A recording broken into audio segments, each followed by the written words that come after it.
السلام علیکم، پیام محبت میں خوش آمدید۔ پیام محبت سے میں ہوں محمد اسحاق نور قادری اور آپ دیکھ رہے ہیں پیام محبت۔ میرا پیغام محبت ہے جہاں تک پہنچے۔ آج رمضان اسپیشل ہماری چھٹی نشست ہے اور آج آٹھواں روزہ ہے رمضان المبارک کا، اور فرمان مصطفیٰ صلی اللہ علیہ وآلہ وسلم ہے، روزہ دار کی دعا افطار کے وقت رد نہیں کی جاتی۔ تو دعاؤں میں بہت سارا یاد رکھا کریں اپنے دوست احباب کو، اپنے عزیز و اقارب کو، تمام مسلمانوں کو ہر ایک کی خیر مانگا کریں۔ اللہ تعالیٰ افطار کے وقت روزے دار کی دعا کو رد نہیں فرماتا، جیسے حدیث پاک کا میں نے آپ کی سماعتوں کے حوالے کی۔ تو اللہ تعالیٰ ہمیں خوب اپنی یاد کی اپنی بارگاہ میں گرازاری کر کے دعائیں کرنے کی توفیق عطا فرمائے۔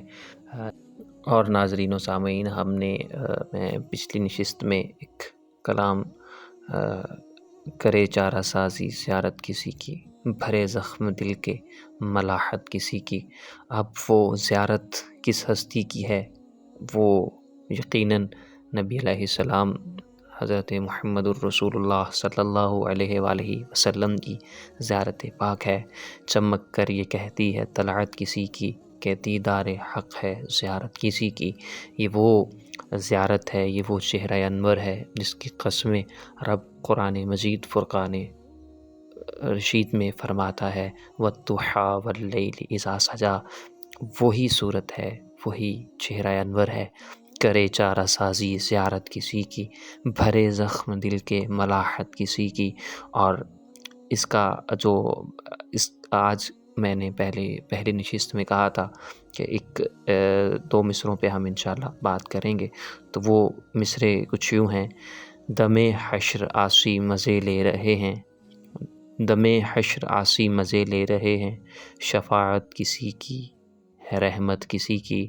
ہم ہی ہیں کسی کی شفاعت کی خاطر، ہم ہی ہیں کسی کی شفاعت کی خاطر، ہماری ہی خاطر شفاعت کسی کی۔ جب قیامت کا منظر ہوگا تو سب نبیوں کے دروازوں سے ہوتے ہوئے حضرت آدم علیہ السلام، حضرت نوح علیہ السلام، حضرت موسیٰ علیہ السلام اور حتیٰ کہ حضرت عیسیٰ علیہ السلام کے پاس پہنچیں گے تو سب کہیں گے نفسی نفسی۔ لیکن جب نبی علیہ السلام کے پاس تشریف لائیں گے تو نبی علیہ السلام فرمائیں گے ہاں ہاں میں ہی ہوں جو اپنے رب سے آپ کی شفاعت کروں گا، اور سجدے میں جا کر کے اللہ کی وہ حمد بیان کروں گا۔ اور حضرت ابو ہریرہ رضی اللہ تعالیٰ عنہ کی روایت میں ہے کہ کہا جائے گا اے محمد صلی اللہ علیہ وآلہ وسلم، اپنے سر کو اٹھائیے، سوال کیجئے وہ عطا فرمایا جائے گا، شفاعت کیجئے آپ صلی اللہ علیہ وآلہ وسلم کی شفاعت قبول کی جائے گی۔ ہم ہی ہیں کسی کی شفاعت کی خاطر، ہماری ہی خاطر شفاعت کسی کی۔ تو نبی علیہ السلام فرماتے ہیں بس میں اپنے سر کو اٹھاؤں گا اور عرض کروں گا اے میرے رب میری امت، اے رب میری امت، اور وہ فرمائے گا اپنی امت میں سے ان لوگوں کو جنت کے دروازے میں داہنے دروازے سے داخل فرماؤ جن پر کوئی حساب نہیں ہے، اور وہ اور لوگوں کے دوسرے دروازے میں شریک ہیں۔